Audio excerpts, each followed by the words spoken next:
श्रीनारायण अष्टोत्तरशतनामावलिः। ॐ नारायणाय नमः। ॐ नराय नमः। ॐ शौरये नमः। ॐ चक्रपाणये नमः। ॐ जनार्दनाय नमः। ॐ वासुदेवाय नमः।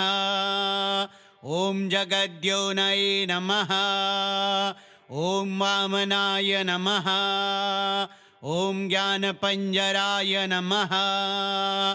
ॐ श्रीवल्लभाय नमः। ॐ जगन्नाथाय नमः। ॐ चतुर्मूर्तये नमः। ॐ चतुर्भुजाय नमः। ॐ देवदेवाय नमः। ॐ शङ्कराय नमः। ॐ गरुडध्वजाय नमः। ॐ नारसिंहाय नमः। ॐ महादेवाय नमः। ॐ स्वयंभुवे नमः। ॐ भुवनेश्वराय नमः। ॐ श्रीधराय नमः।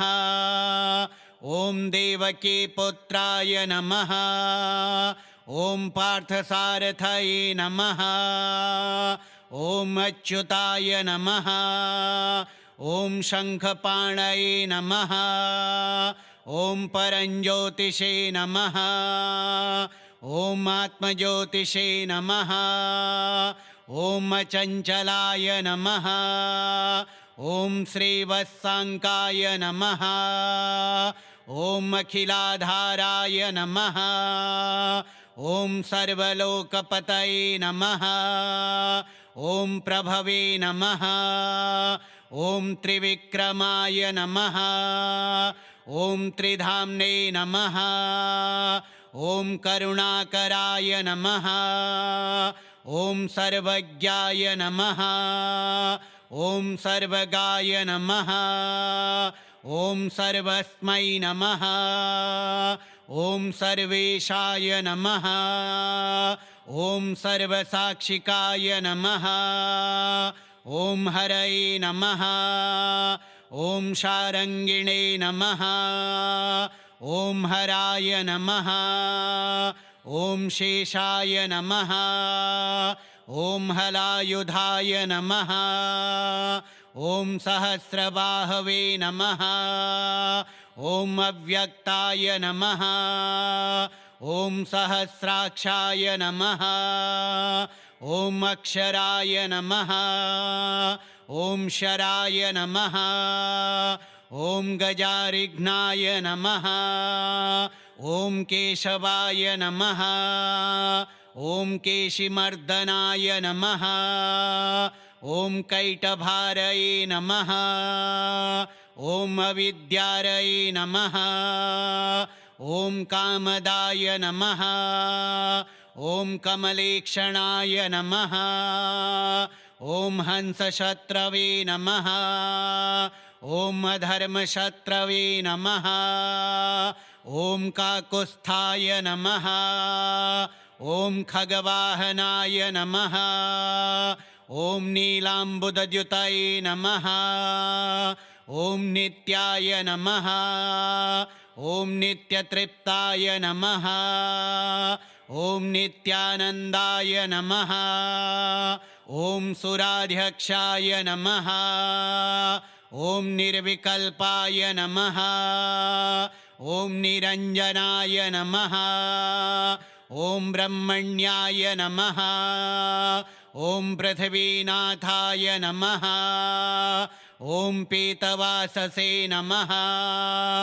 ॐ गुहाश्रयाय नमः। ॐ वेदगर्भाय नमः। ॐ विभवे नमः। ॐ विष्णवे नमः। ॐ श्रीमते नमः। ॐ त्रैलोक्यभूषणाय नमः। ॐ यज्ञमूर्तये नमः। ॐ अमेयात्मने नमः। ॐ वरदाय नमः। ॐ वासवानुजाय नमः। ॐ जितेन्द्रियाय नमः।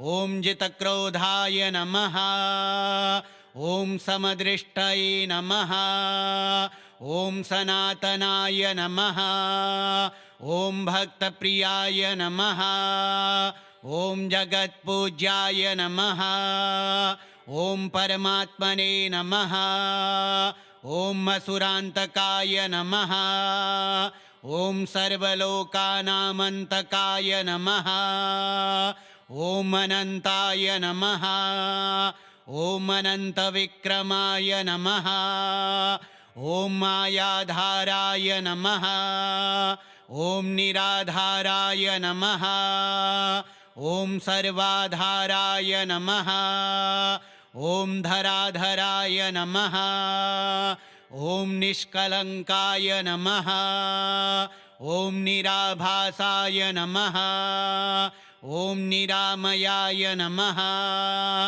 ॐ भक्तवत्स्याय नमः ॐ महोदाराय नमः ॐ पुण्यकीर्तये नमः ॐ पुरातनाय नमः ॐ श्रीपतये नमः ॐ लक्ष्मीनाथाय नमः ॐ माधवाय नमः ॐ गोविन्दाय नमः ॐ लक्ष्मीनारायणस्वामिने नमः ॐ नारायणाय नमः ॐ नराय नमः ॐ शौरये नमः ॐ चक्रपाणये नमः ॐ जनार्दनाय नमः ॐ वासुदेवाय नमः ॐ जगद्योनये नमः ॐ वामनाय नमः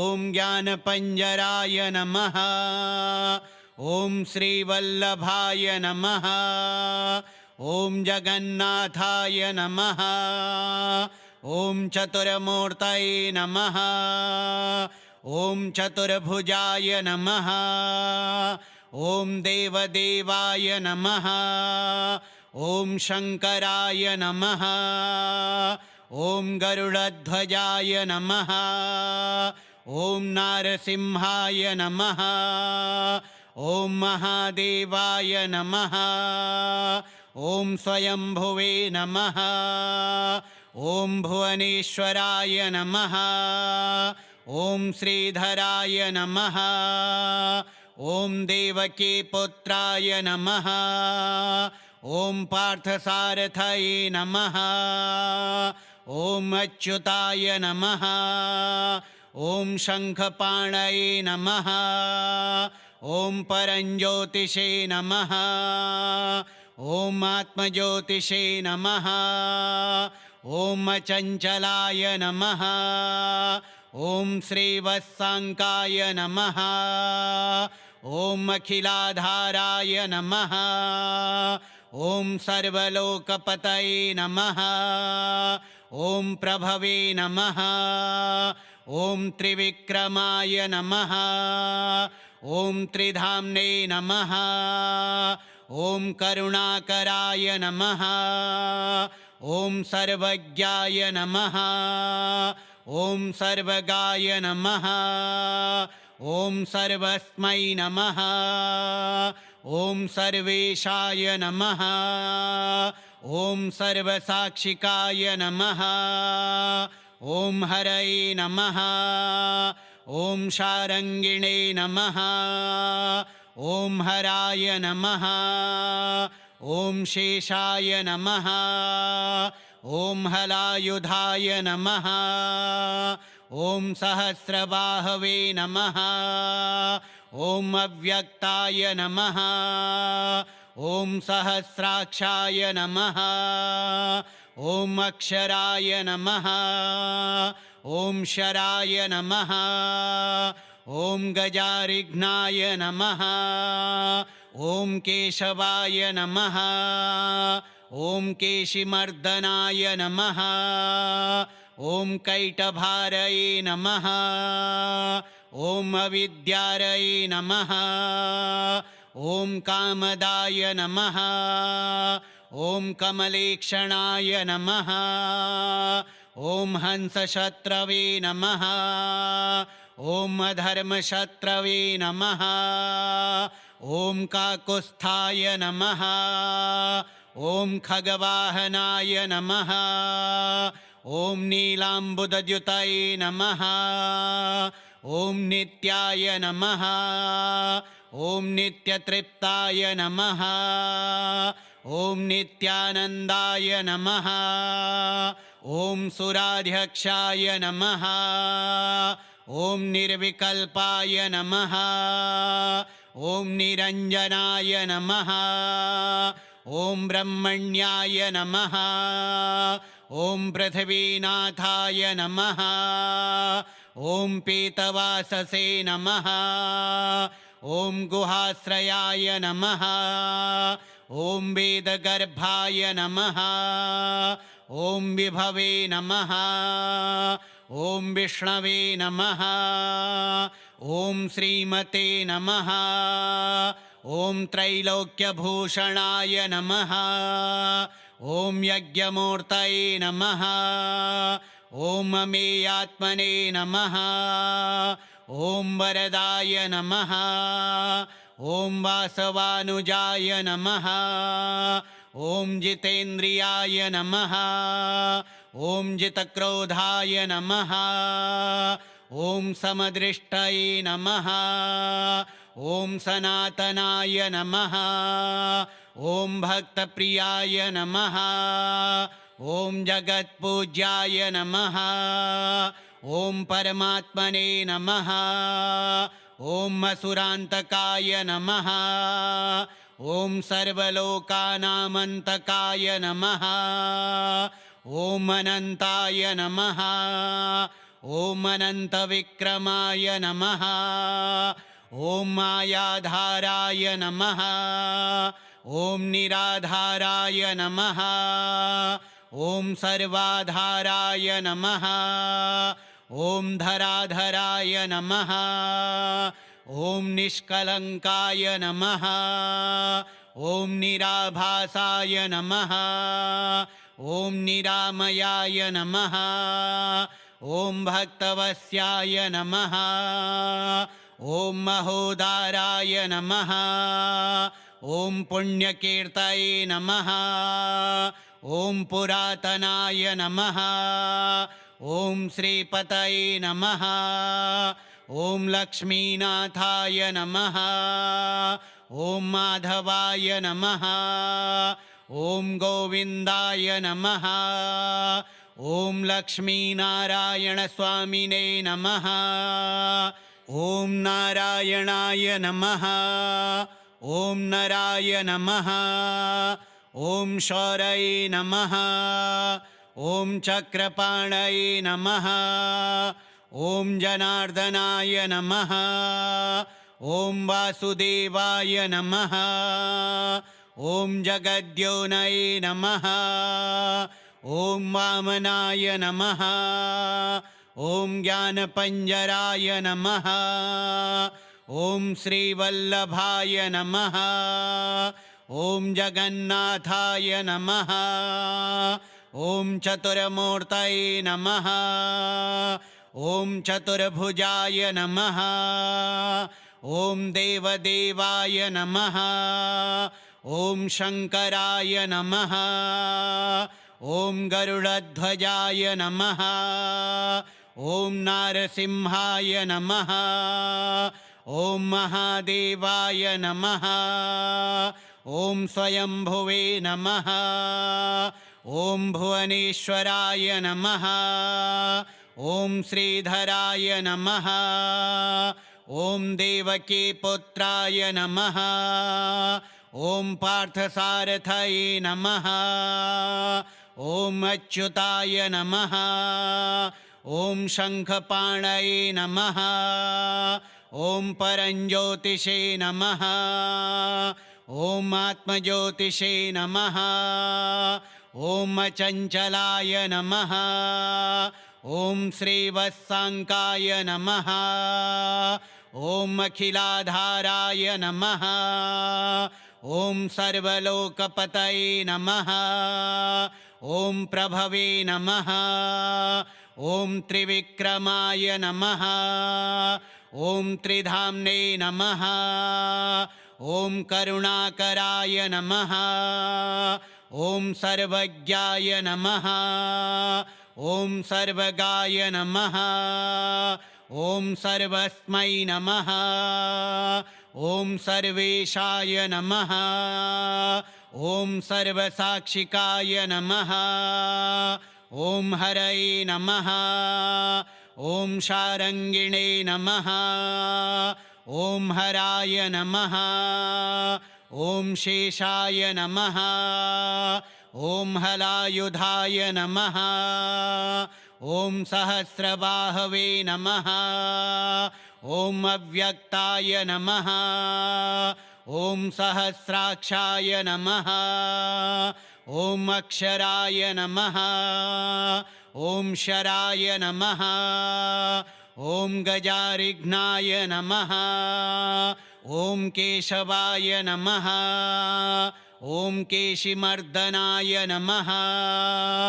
ॐ कैटभारये नमः ॐ अविद्यारये नमः ॐ कामदाय नमः ॐ कमलेक्षणाय नमः ॐ हंसशत्रवे नमः ॐ अधर्मशत्रवे नमः ॐ काकुत्स्थाय नमः ॐ खगवाहनाय नमः ॐ नीलाम्बुदद्युतये नमः ॐ नित्याय नमः ॐ नित्यतृप्ताय नमः ॐ नित्यानन्दाय नमः ॐ सुराध्यक्षाय नमः ॐ निर्विकल्पाय नमः ॐ निरञ्जनाय नमः ॐ ब्रह्मण्याय नमः ॐ पृथिवीनाथाय नमः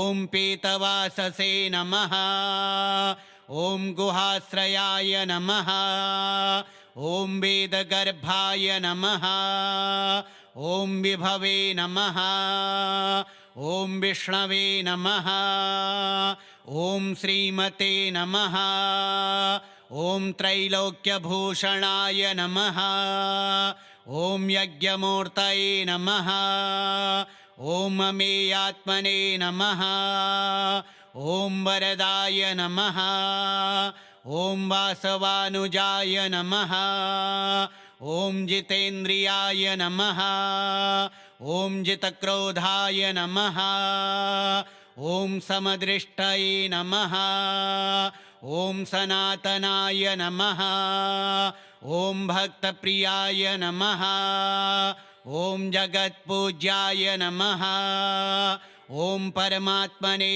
नमः ॐ असुरान्तकाय नमः ॐ सर्वलोकानामन्तकाय नमः ॐ अनन्ताय नमः ॐ अनन्तविक्रमाय नमः ॐ मायाधाराय नमः ॐ निराधाराय नमः ॐ सर्वाधाराय नमः ॐ धराधराय नमः ॐ निष्कलङ्काय नमः ॐ निराभासाय नमः ॐ निरामयाय नमः ॐ भक्तवत्स्याय नमः ॐ महोदाराय नमः ॐ पुण्यकीर्तये नमः ॐ पुरातनाय नमः ॐ श्रीपतये नमः ॐ लक्ष्मीनाथाय नमः ॐ माधवाय नमः ॐ गोविन्दाय नमः ॐ लक्ष्मीनारायणस्वामिने नमः श्रीनारायण अष्टोत्तरशतनामावलिः श्रीनारायणार्पणमस्तु।